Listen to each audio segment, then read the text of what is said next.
اثر کچھ خواب کا غنچوں میں باقی ہے تو اے بلبل، نوارا ترخ تلمیزاں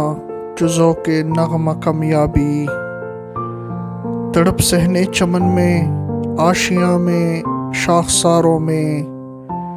جدا پارے سے ہو سکتی نہیں تقدیر سیما بھی۔ وہ چشم پاک میں کیوں زینت برگستواں دے کے نظر آتی ہے جس کو مرد غازی کی جگر تابی۔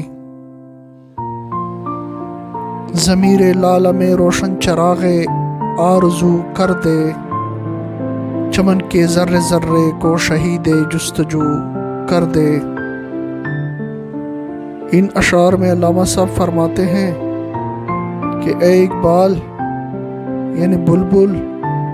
اگر تو یہ دیکھے کہ قوم میں غفلت کا اثر ہنوز باقی ہے تو اپنی شاعری میں مزید جوش و خروش کا رنگ پیدا کر دے۔ اگر لوگوں میں گانا سننے کا شوق نہیں ہے تو مطرب کو چاہیے کہ زیادہ دلکشی کے ساتھ گائے تاکہ لوگ متوجہ ہوں، اور ہر جگہ اور ہر مجلس اور ہر جلسہ اور ہر تقریب میں مسلمانوں کو بیدار کر، جہاں موقع ملے اور جس طرح ممکن ہو سکے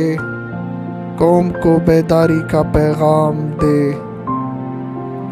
وہ شخص جو کسی مرد غازی کے ایمان کا نظارہ کر سکتا ہے، اسے یہ دیکھنے کی مطلق ضرورت نہیں ہوتی کہ اس غازی کے گھوڑے کی زین یا ظاہری آرائش کیسی ہے، یعنی مسلمانوں کا اندازہ ان کے ایمان سے کرنا چاہیے، نہ کہ ظاہری ساز و سامان سے۔ اے اقبال،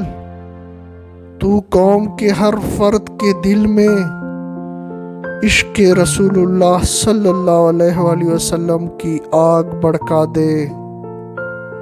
اور قوم کے افراد کے دل میں یہ آرزو پیدا کر دے کہ وہ اپنی کھوئی ہوئی عظمت کو دوبارہ حاصل کر سکیں۔